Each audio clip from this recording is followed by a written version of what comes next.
On the first day of this experiment, I made a $2,000 mistake in about 4 seconds. Not gambling, not a bad stock tip. I lost it because I asked myself the wrong question without even noticing I was asking it. That's the reason this video exists. And by the end, you'll understand why a 90-year-old billionaire who almost never appeared on camera taught me more about my own mind than any book, course, or mentor ever did. 90 days ago, I decided to run an experiment on myself. Not a diet, not a fitness challenge, more of a thinking challenge. I wanted to see what happened if I tried to make every meaningful decision the way Charlie Munger said decisions should be made: money, relationships, career, even the small, boring stuff that usually runs on autopilot. I wanted to know if his ideas actually held up when an ordinary person with an ordinary brain tried to use them, or if they only sounded good in interviews and shareholder letters. What happened over those 90 days changed the way I see almost everything. And some of it wasn't flattering. 1 week in particular forced me to admit something about myself I'd been avoiding for years. I'm going to walk through it in order, because the order matters. Each idea leans on the last one, and the final lesson only lands once you've seen the rest.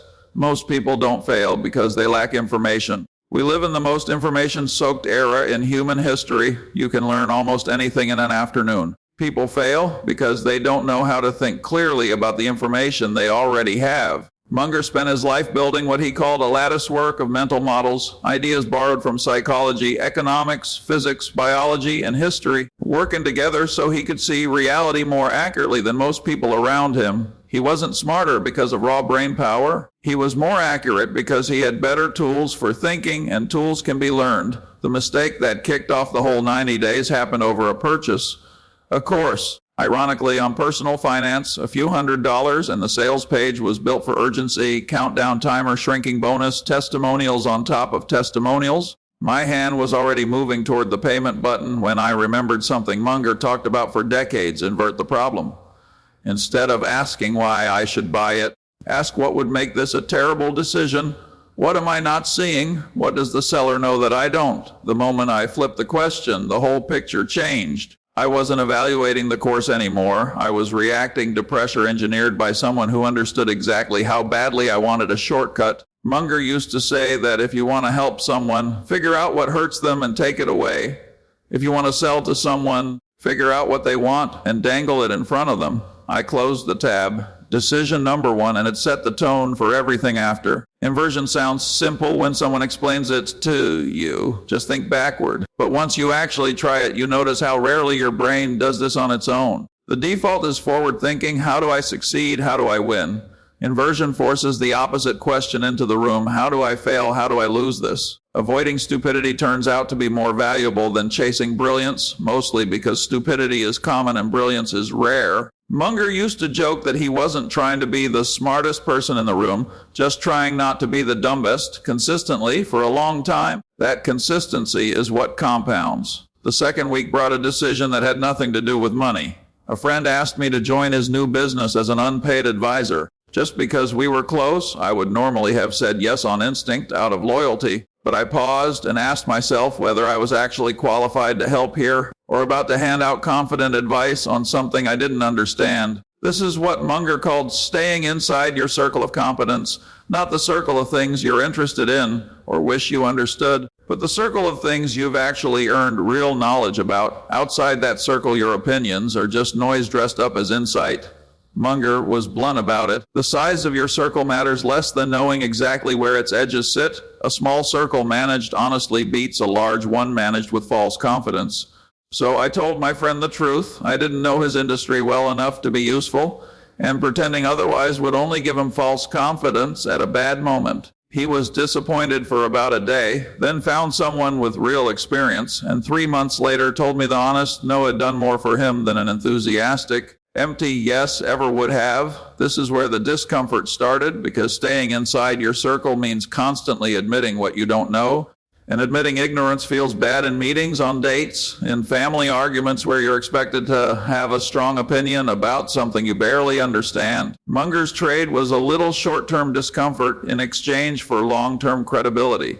Most people take the opposite trade without ever noticing they're taking it. They protect the ego today and pay for it later. By week 3, I started noticing something Munger talked about constantly, but I'd never really applied to myself. He called it the psychology of human misjudgment, basically a catalog of the ways our own brains betray us without asking permission. One of the biggest is incentive-caused bias. Munger's line was that you should never think about anything else when you should be thinking about the power of incentives. He liked telling the story of a FedEx warehouse where planes weren't loading fast enough at night and management tried everything, better instructions, more supervision. None of it worked. Then someone switched night shift workers from hourly pay to a flat rate per shift, and the problem disappeared almost overnight.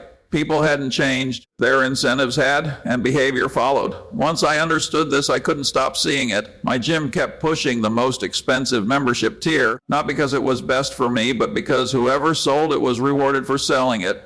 A financial advisor I knew kept recommending products with high fees, not because they were better, but because his commission depended on it.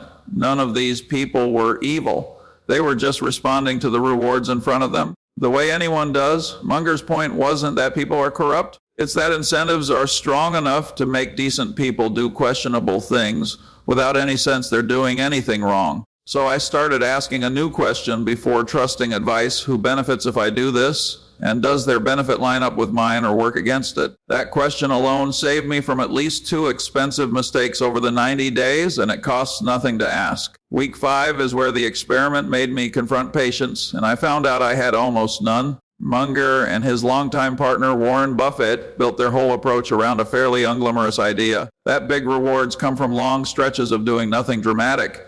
Munger described it almost as anti-activity, waiting and waiting, then acting decisively and heavily once the odds are obviously in your favor. Most of the time is spent doing nothing at all, boring, and that's kind of the point. I realized during this stretch that nearly every financial mistake I'd made came from an inability to sit still. I checked my modest investment accounts constantly, reacted to price swings that meant nothing over 10 years, treated patience as a weakness instead of a skill. Munger compared this to a fisherman who keeps yanking his line out of the water to check if a fish has bitten.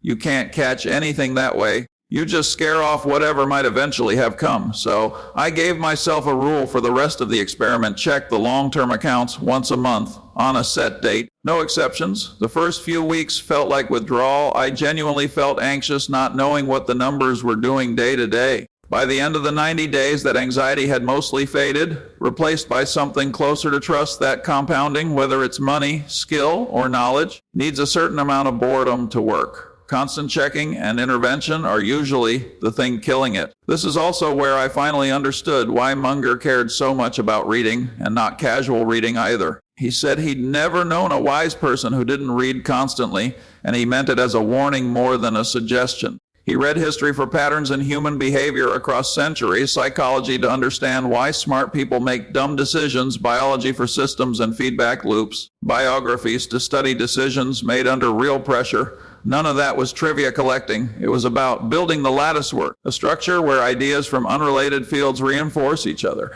A concept from evolutionary biology might explain a pattern in the market. A principle from physics might explain why organizations resist change. Study only one subject and you become what Munger called the man with a hammer, someone who sees every problem as a nail because a hammer is the only tool he owns. The fix is collecting more tools than feels comfortable. During weeks 6 and 7, I tried something small and a little uncomfortable, reading outside my usual lane on purpose. A basic psychology text. A short history of a market collapse, something about how ant colonies organize labor with no ant in charge. It sounds unrelated to daily decisions, and at first it felt like a strange use of time, but small connections kept showing up. The way ant colonies split tasks without central control reminded me of how healthy teams work without a manager micromanaging everything. Reading about groupthink explained a decision I'd made a year earlier that I still didn't fully understand.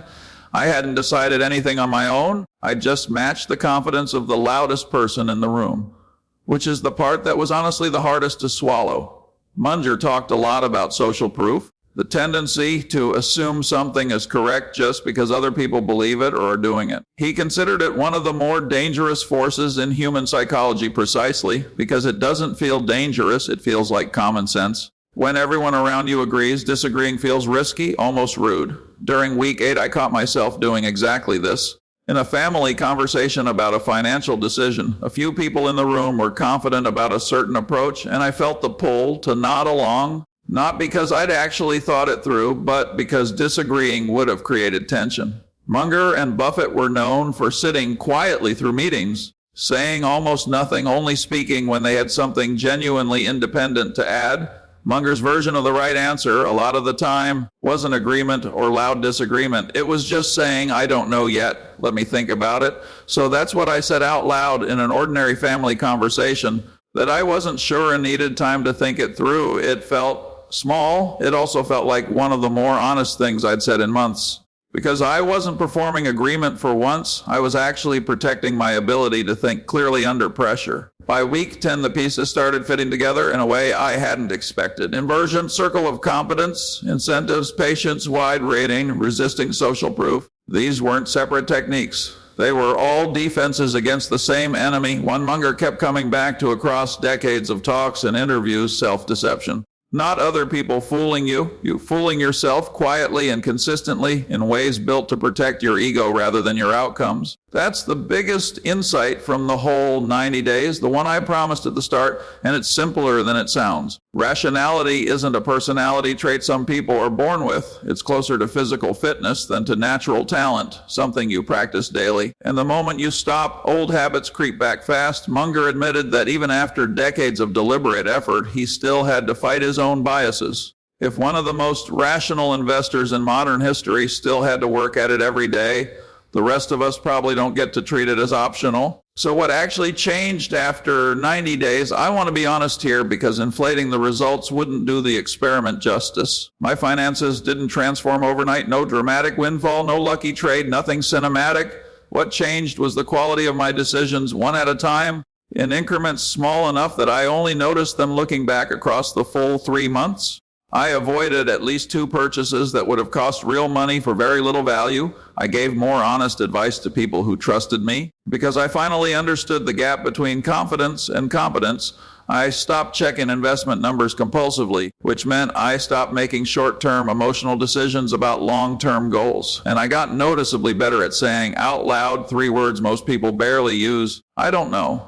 None of that makes for a dramatic thumbnail, but Munger probably would have said that's the point. He didn't build one of the most respected investing careers in history through dramatic moves. He built it through thousands of ordinary decisions made a little more carefully than most people bother to make them, repeated patiently over an entire lifetime. Compounding doesn't reward intensity, it rewards showing up the same careful way for longer than most people are willing to. If there's one thing worth taking from these 90 days, it isn't a specific model or a clever line. It's a habit before a decision that actually matters. Pause for 10 seconds and ask not why this is a good idea, but what would make it a bad one, and whether you're seeing this clearly or just seeing what you want to see. I'm not done running this experiment. 90 days was long enough to prove the ideas work, not long enough to make them automatic. That part takes years, which is roughly what Munger always said it would take. If this kind of thinking is useful, consider subscribing. There's a lot more of this philosophy worth working through.